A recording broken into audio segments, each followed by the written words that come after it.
Hello students, welcome back to the channel. आज हम नया टॉपिक करेंगे माइक्रोट्यूब्यूल्स। सेल स्केलेटन या फिर साइटोस्केलेटन का एक टॉपिक हमने माइक्रोफिलामेंट्स का कर लिया था। नेक्स्ट टॉपिक है माइक्रोट्यूब्यूल्स और उसके बाद इंटरमीडिएट फिलामेंट्स रह जाते हैं। उसकी एक शॉर्ट सी वीडियो बनेगी, आपके लिए वो प्रोवाइड करवा दी जाएगी। तो हम स्टार्ट करते हैं microtubules. What are microtubules? Microtubules क्या होते हैं? Cytoskeletons in the cytoskeleton of eukaryotic cell is made up of the protein that give it shape to it. Cell के अंदर साइटोस्केलेटन जो प्रेजेंट होता है, जो एज ए स्केलेटन काम करता है सेल के अंदर, उसमें माइक्रोट्यूब्यूल्स भी होते हैं। वो क्या करते हैं? सेल को शेप प्रोवाइड करवाने का काम करते हैं। और कुछ जो उनके फंक्शंस हैं, अलग अलग फंक्शंस होते हैं। जैसे हमने माइक्रोफिलामेंट्स के अलग फंक्शंस पढ़े थे, यहाँ माइक्रोट्यूब्यूल्स की बात कर रहे हैं। तो माइक्रोट्यूब्यूल्स भी क्या काम करता है? उसमें शेप प्रोवाइड करने का काम करता है। तो मेनली तीन जो प्रोटीन्स होते हैं उसमें हम microtubules, intermediate filaments and microfilaments पढ़ते हैं। माइक्रोफिलामेंट्स हमने पढ़ लिया था, माइक्रोट्यूब्यूल्स की बात करेंगे यहाँ पर। This cytoskeleton is absent in the bacteria. Prokaryotic cells जो बैक्टीरिया है उसके अंदर ये साइटोस्केलेटन प्रेजेंट नहीं होता है। Tubulin is present in the microtubules. Microtubules जो बने हुए होते हैं वो ट्यूब्यूलिन प्रोटीन से मिलकर बनते हैं। In 1953, Robertis and the Franchi observed the microtubules in the exoplasm of the myelinated nerve fibers। जो हमारी नर्व फाइबर्स होते हैं जिनके ऊपर माइलिन की एक सीट होती है, उसके अंदर माइक्रोट्यूब्यूल्स क्या है? प्रेजेंट होते हैं। और वो 1953 के अंदर रॉबर्टिस और फ्रेंची ने इनको ऑब्जर्व किया था। इसलिए इनको न्यूरोट्यूब्यूल्स भी बोला जाता है, क्योंकि फर्स्ट टाइम नर्व इंपल्स या फिर नर्व फाइबर्स के अंदर देखे गए थे। 1963 के अंदर लेडबेटर एंड पॉटर उन्होंने माइक्रोट्यूब्यूल्स को डिस्क्राइब किया प्लांट सेल्स के अंदर। इन्होंने एनिमल सेल्स के अंदर नर्व फाइबर के अंदर बताया था और इन्होंने प्लांट सेल के अंदर माइक्रोट्यूब्यूल्स को डिस्कवर किया है। Microtubules are present in all eukaryotic cell except human erythrocytes. RBCs को छोड़कर, ह्यूमन की आरबीसीज को छोड़कर सभी यूकैरियोटिक सेल्स के अंदर माइक्रोट्यूब्यूल्स प्रेजेंट होते हैं। It is present in the cytoplasm. Cell के अंदर भी कहाँ प्रेजेंट होते हैं? साइटोप्लाज्मा में प्रेजेंट होते हैं। It can be found forming part of the centriole, सीलिया and flagella. ये क्या है करते हैं? माइक्रोट्यूब्यूल्स सेंट्रियोल का पार्ट बनाते हैं। सेल के अंदर जो सेंट्रियोल्स होते हैं, दो क्रोमोसोम्स को जब स्पिंडल फाइबर्स बन के क्रोमोसोम्स को सेपरेट आउट करते हैं तो वो सेंट्रियोल होते हैं। उनकी फॉर्मेशन माइक्रोट्यूब्यूल से होती है। सीलिया जो एनिमल्स या फिर प्लांट सेल्स के अंदर होते हैं, फ्लैजिला जो एनिमल सेल्स के अंदर होता है, उनकी फॉर्मेशन किसके थ्रू होती है? माइक्रोट्यूब्यूल्स के थ्रू होती है। In the brain of the vertebrates the microtubules are present abundantly. जो ह्यूमन ब्रेन होता है या फिर वर्टिब्रेट्स का जो ब्रेन होता है, जिनके अंदर वर्टिब्रल कॉलम होता है, वहां पर माइक्रोट्यूब्यूल्स बहुत ज्यादा अमाउंट में होते हैं। It occur in the part of nerve cells like axon and the dendrites which is helpful in the biochemical studies. Nerve cells के अंदर हम एक्सोन की जब स्टडी करते हैं वहां पर माइक्रोट्यूब्यूल्स प्रेजेंट होते हैं। उनके जो डेंड्रॉन्स होते हैं, डेंड्राइट्स जो होते हैं नर्व सेल्स के अंदर, उनकी स्टडी के अंदर भी क्या है? ये बहुत इंपॉर्टेंट रोल प्ले करते हैं। Microtubules are largest cytoskeleton components. सबसे बड़ा कंपोनेंट होता है ये। पॉलीमर्स से मिलकर बनता है। Made up of the globular protein subunit are called the alpha tubulin and the beta tubulin. Occur throughout the cytoplasm. Cytoplasm के अंदर ट्यूबुलिन प्रोटीन होता है। ट्यूबुलिन प्रोटीन के दो स्ट्रक्चर होते हैं, दो सब टाइप्स होते हैं, अल्फा ट्यूबुलिन और द बीटा ट्यूबुलिन। दोनों क्या है? ग्लोबुलर शेप के हैं। ग्लोबुलर शेप का मतलब होता है राउंडिंग सी शेप। इस तरीके की शेप को हम ग्लोबुलर शेप बोलते हैं। और इस तरीके की शेप जो होती है that is the filamentous shape, जो इलोंगेटेड शेप होती है। तो ये ग्लोबुलर शेप की दो सब यूनिट होती हैं ट्यूबुलिन प्रोटीन की, अल्फा ट्यूबुलिन और द बीटा ट्यूबुलिन। और साइटोप्लाज्मा में प्रेजेंट होते हैं। दोनों मिलकर क्या है? माइक्रोट्यूब्यूल की फॉर्मेशन करते हैं। Microtubules are not only found in the eukaryotic cell but also some bacterial as well. कुछ बैक्टीरियाज के अंदर भी माइक्रोट्यूब्यूल्स देखने को मिलते हैं, लेकिन हमने पहली स्लाइड में कहा था ना कि बैक्टीरिया के अंदर माइक्रोट्यूब्यूल्स या फिर साइटोस्केलेटन नहीं होता। तो साइटोस्केलेटन अब्सेंट कहा, लेकिन माइक्रोट्यूब्यूल्स देखने को मिलते हैं, क्योंकि साइटोस्केलेटन तीन मेनली पार्ट से मिलकर बनता है: माइक्रोफिलामेंट्स, माइक्रोट्यूब्यूल और intermediate filaments. As the name suggest they are the tiny hollow tubes within the diameter ranging from 200 nanometre to the 25 micrometre, बहुत स्मॉल सा डायमीटर होता है और ट्यूबुलर शेप की स्ट्रक्चर्स होती हैं, सॉरी ग्लोबुलर शेप की स्ट्रक्चर्स होती हैं। ये इतना जो इसका डायमीटर है वो 200 नैनोमीटर टू द 20 माइक्रोमीटर तक का होता है।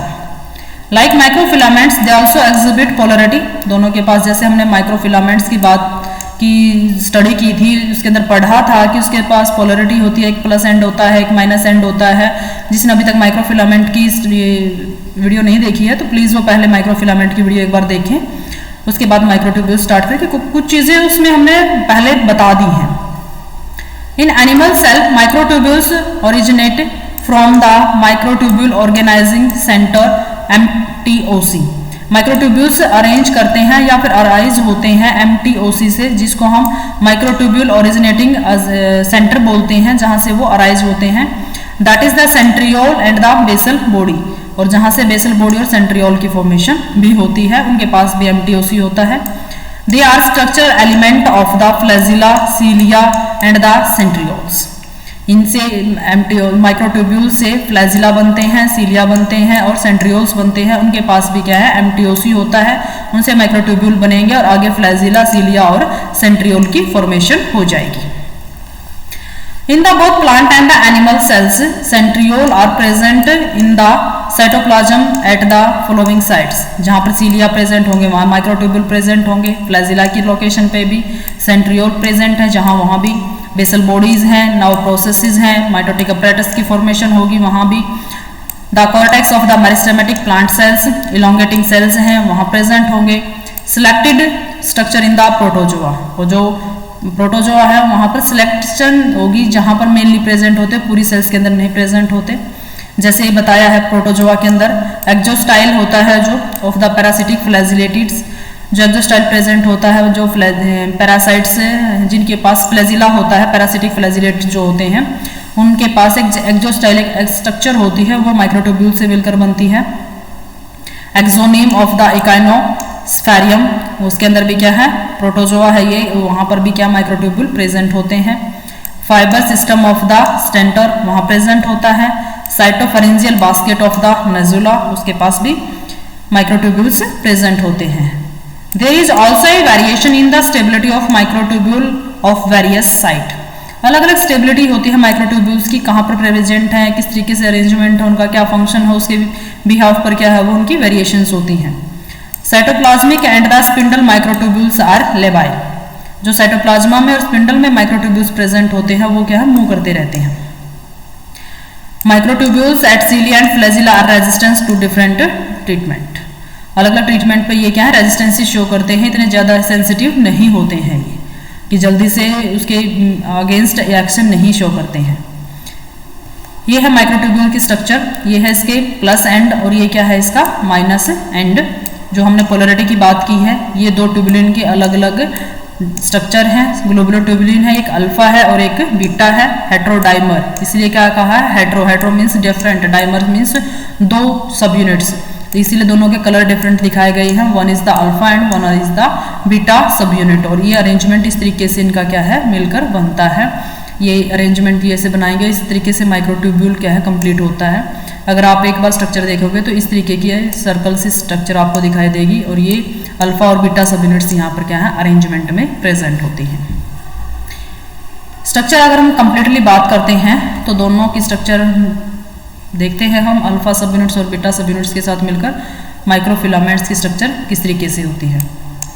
In the plant and the animal cells microtubules are filamentous row, दोनों के अंदर क्या है फिलामेंटस स्ट्रक्चर शो करते हैं, वो लॉन्ग होते हैं, अनब्रांचिंग स्ट्रक्चर है और अंदर से क्या है होलो स्ट्रक्चर्स होती हैं।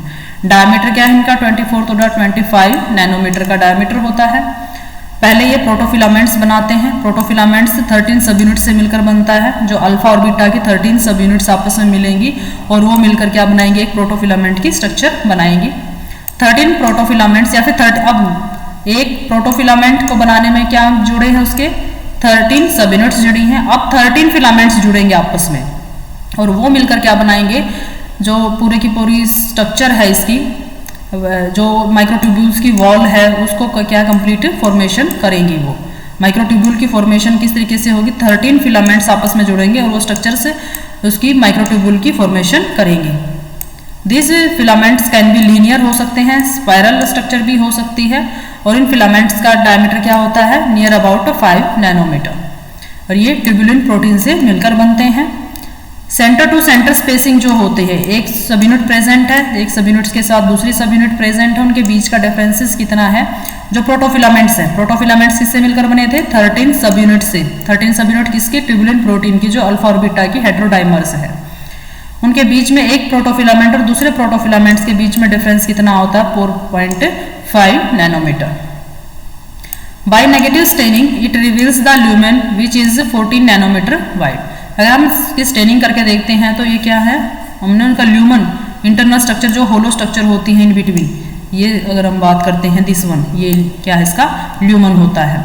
तो ये क्या है, इसके सब यूनिट्स के पास प्रेजेंट होता है, और इसका डायमीटर कितना होता है, 14 नैनोमीटर वाइड होता है।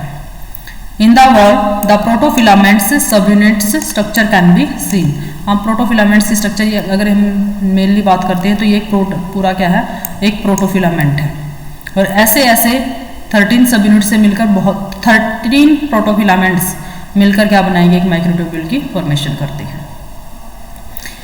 ये देखो, ये क्या है, इसका प्लस एंड है, ये सॉरी माइनस एंड है, ये क्या है, इसका प्लस एंड है।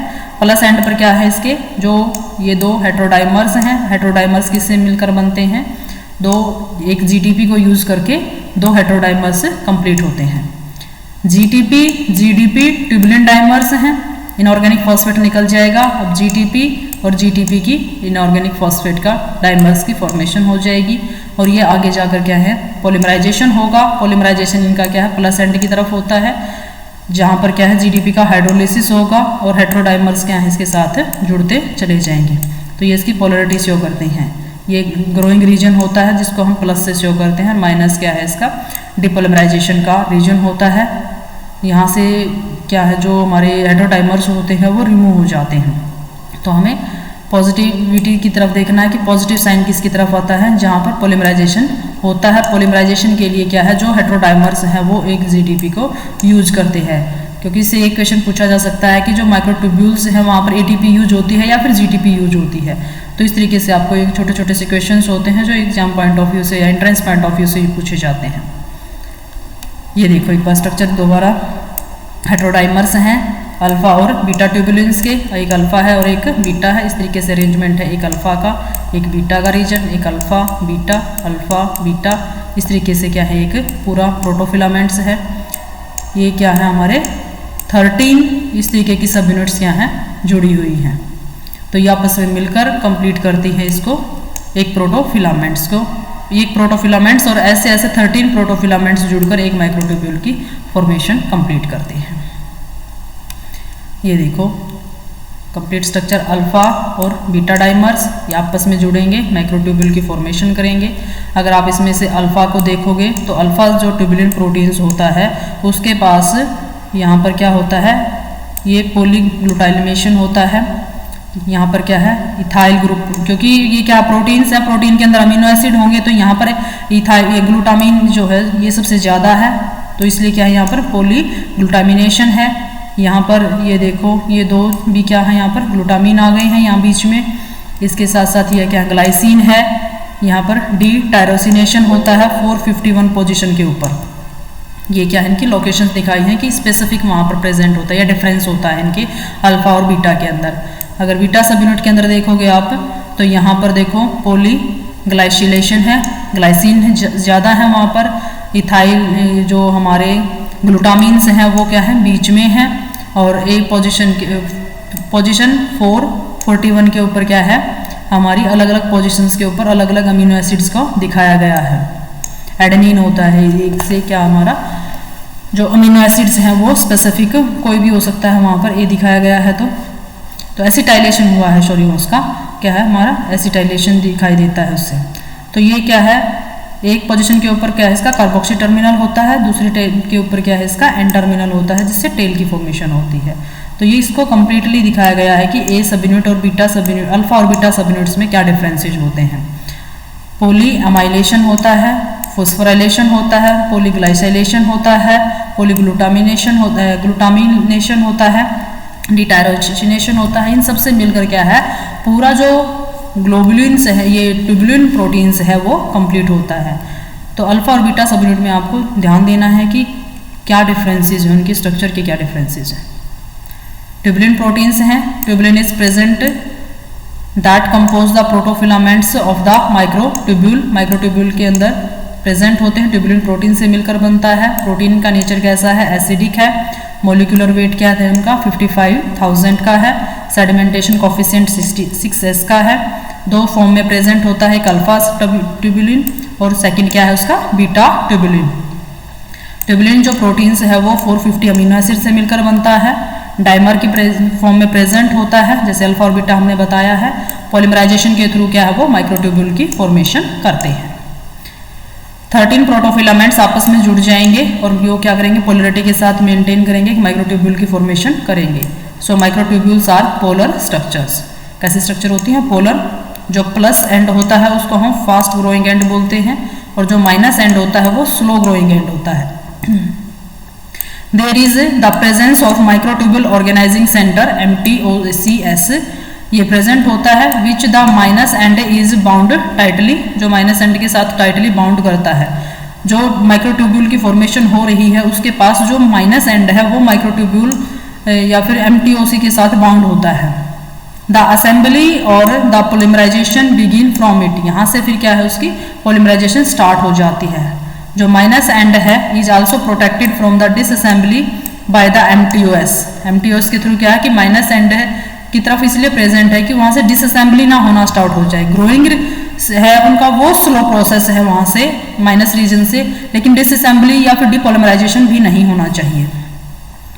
Capping proteins are responsible for the protection of the plus end from the disassembly. जो प्लस रीजन होता है आगे की तरफ उसके ऊपर कैपिंग कर दी जाती है कि जितने माइक्रोट्यूब्यूल्स वहाँ पर अरेंजमेंट हो चुका है, उनकी पोलिमराइजेशन हो गई है, उसके ऊपर कैप कर दिया जाता है कि ताकि वो माइक्रोट्यूब्यूल्स वहाँ से अलग ना हो। Near the cell margin there is the terminus of the plus end. Cell के मार्जिन की तरफ क्या है उसका प्लस टर्मिनस आता है और MTOS की तरफ क्या है उसका नेगेटिव टर्मिनल आता है। उसके साथ साथ क्या होते हैं, माइक्रोट्यूब्यूल एसोसिएटेड प्रोटीन्स भी होते हैं। माइक्रोट्यूब्यूल एसोसिएटेड प्रोटीन्स हैं जो वो प्रोटीन्स सरफेस ट्यूब्यूल्स के पास प्रेजेंट होते हैं। दो क्लासेस में प्रेजेंट होते हैं, एक हाई मोलिकुलर वेट प्रोटीन्स होते हैं और दूसरा क्या है टाउ प्रोटीन्स होते हैं। हाई मोलिकुलर वेट प्रोटीन्स को हम HMW स्मॉल फॉर्म में भी इसको लिख सकते हैं। मोलिकुलर वेट जो होता है हाई मोलिकुलर वेट प्रोटीन्स का वो 2 लाख टू द 3 लाख या फिर इससे ज़्यादा भी मोलिकुलर वेट उसका हो सकता है। और टाउ प्रोटीन्स जो होते हैं उनका मोलिकुलर वेट क्या है 40,000 टू द 60,000 का होता है। हाई मोलिकुलर वेट और द टाउ प्रोटीन्स दोनों के पास क्या है, दो डोमेन होते हैं। एक डोमेन क्या करता है उनका माइक्रोट्यूब्यूल के साथ बाइंड करता है, जो न्यूक्लिएशन की स्पीड को अप कर देता है, उसको बढ़ा देता है कि फॉर्मेशन है जो उसकी माइक्रोट्यूब्यूल की वो बढ़ जाती है। दूसरा डोमेन क्या करता है, other domain link the microtubule to the another components. Microtubule को किसी दूसरे कंपोनेंट के साथ ऐड कर देता है। वो दूसरा डोमेन किसके हेल्प से, मैप्स के हेल्प से। माइक्रोट्यूब्यूल एसोसिएटेड प्रोटीन्स हैं, वो क्या करेंगे, एक माइक्रोट्यूब्यूल के साथ जुड़ जाएगा और दूसरा पार्ट क्या है किसी और प्रोटीन्स के साथ जुड़ जाएगा या फिर और ऑर्गेनेली के साथ जिसको इस माइक्रोट्यूब्यूल की रिक्वायरमेंट है। वो तक लेके जाने के लिए क्या है दूसरा एंड उसका काम करेगा। Several proteins have been identified.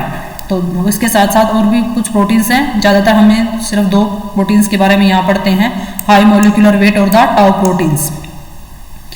Both the high molecular weight and the tau proteins bind the cytoplasmic microtubules in the entire length.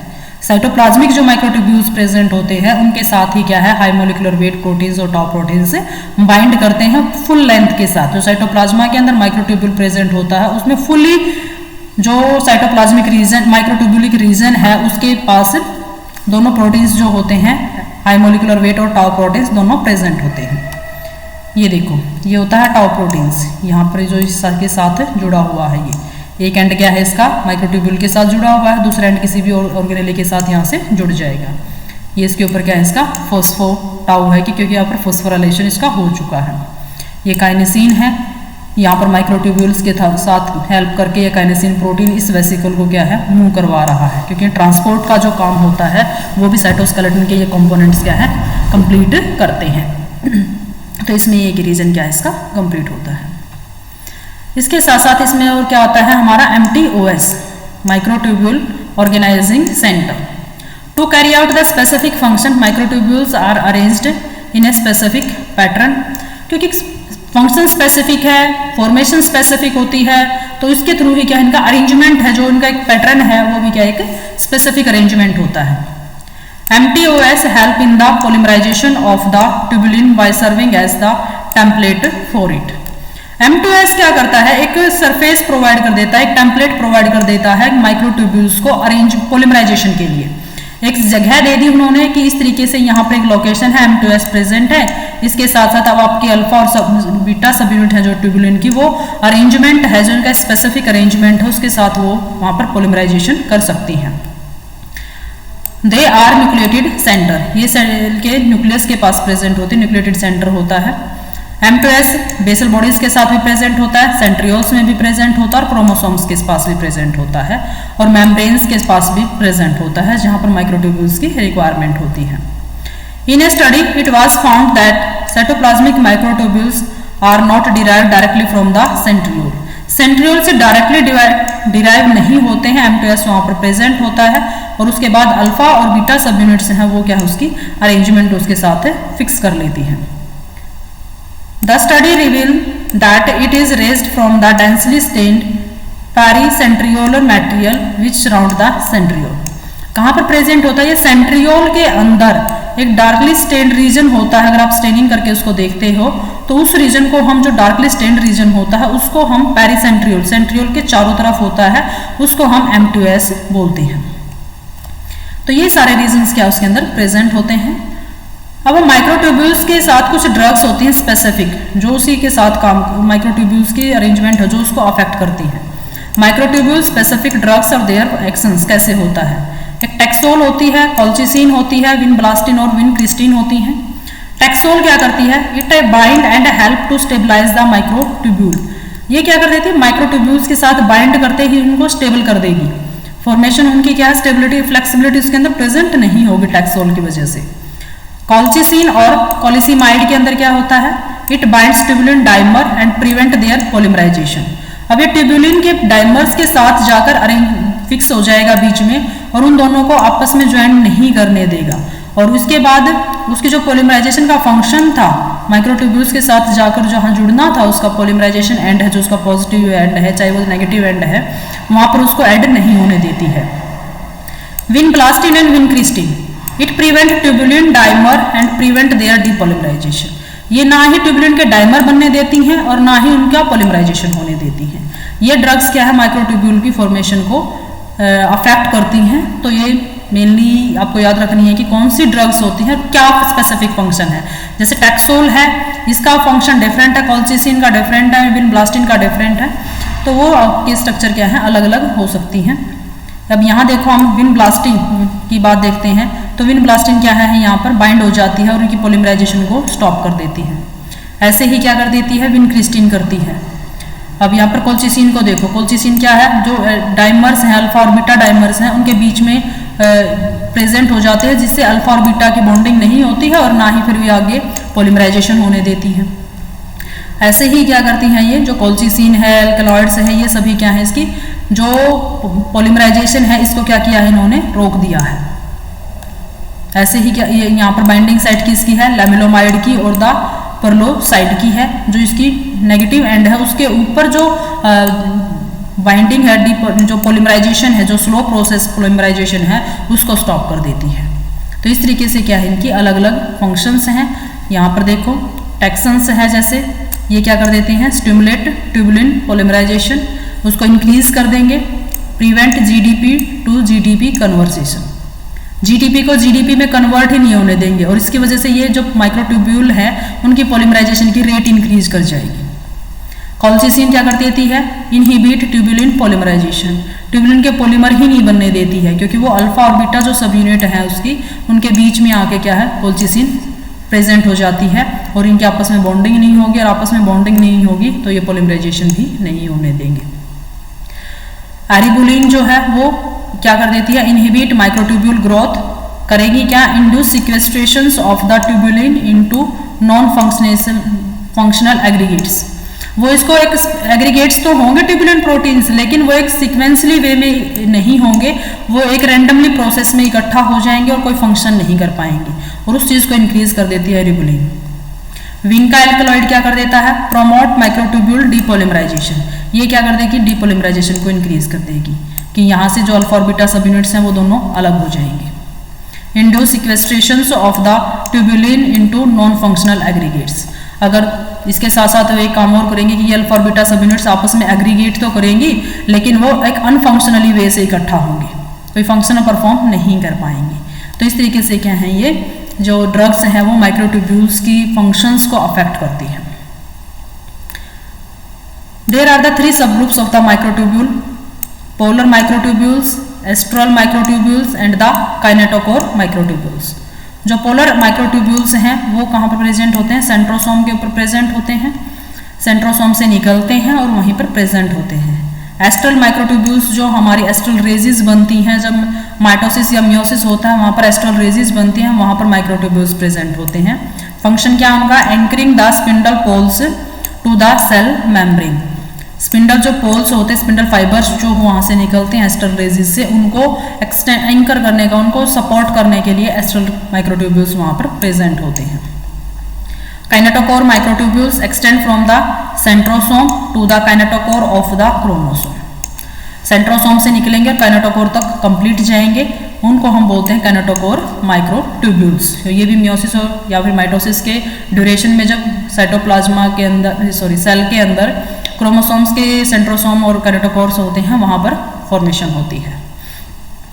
तो मेनली हमने माइक्रोट्यूब्यूल्स की स्ट्रक्चर पढ़ ली है, जैसे यहाँ पर दिखाया भी है। तो तीनों जो साइटोस्केलेटन के कंपोनेंट्स हैं उनके बारे में बता देते हैं एक बार नॉर्मली। अल्फा और बीटा ट्यूबुलिन प्रोटीन्स होते हैं, दोनों का डाइमर फॉर्मेशन होगा।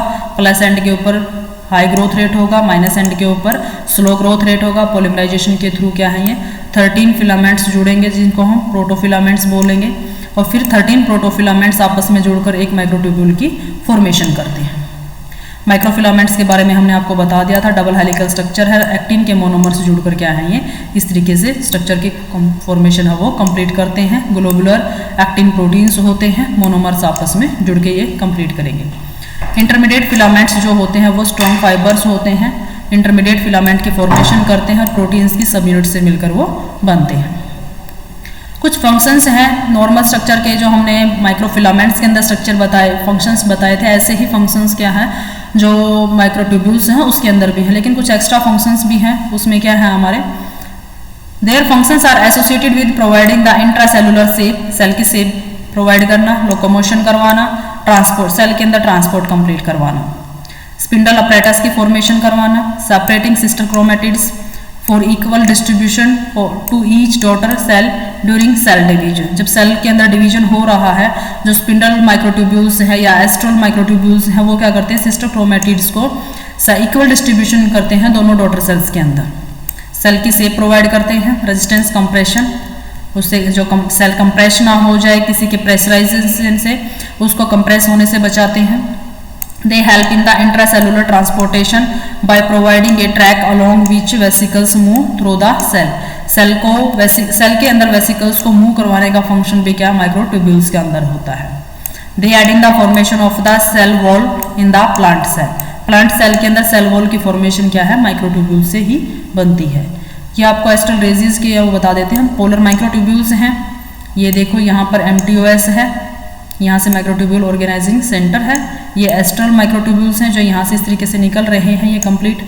और ये क्या है, जो क्रोमोसोम के साथ जुड़ा हुआ है, ये क्या है, काइनेटोकोर माइक्रोट्यूब्यूल्स हैं, जो इनके क्रोमोसोम के काइनेटोकोर से जुड़कर और यहाँ पर कंप्लीट इसके साथ एस्ट्रल रेजिस हैं जो उससे कंप्लीट हो रही है। ये सारे क्या हैं, माइक्रोट्यूब्यूल्स प्रेजेंट हैं। शार्पर और मूवर द सेल को शेप प्रोवाइड करना, उस सेल को मूव करवाना, ये सारे क्या है, साइटोस्केलेटन के ही फंक्शंस हैं। Shape and provide the support to the cell, hold variety of the cell organelle, vacuole की फॉर्मेशन करना, सेल को मूव करवाना, transport of the vesicles within the cell, उसके अंदर होना, मियोसिस को कंप्लीट करवाना, माइटोसिस को कंप्लीट करवाना, माइटोसिस और मियोसिस के ड्यूरेशन में माइग्रेशन ऑफ द ऑर्गेनेली, जो डबल फॉर्मेशन हो जाती है ऑर्गेनेलीज की, उनका इक्वल डिस्ट्रीब्यूशन जो है वो माइक्रोट्यूब्यूल्स के थ्रू होता है। Communicate signals between the cells, एक सेल और दूसरी सेल के बीच में कम्युनिकेशन करवाना। सीलिया, फ्लैजिला, बेसल बॉडी, इनकी सभी की फॉर्मेशन क्या है, माइक्रोट्यूब्यूल से की जाती है। थैंक यू स्टूडेंट्स, ये आपका माइक्रोट्यूब्यूल का चैप्टर था, कंप्लीट हो गया है। किसी का कोई डाउट है तो कमेंट बॉक्स में कमेंट कर देना, चैनल को सब्सक्राइब करना, शेयर करना और वीडियो को लाइक करना।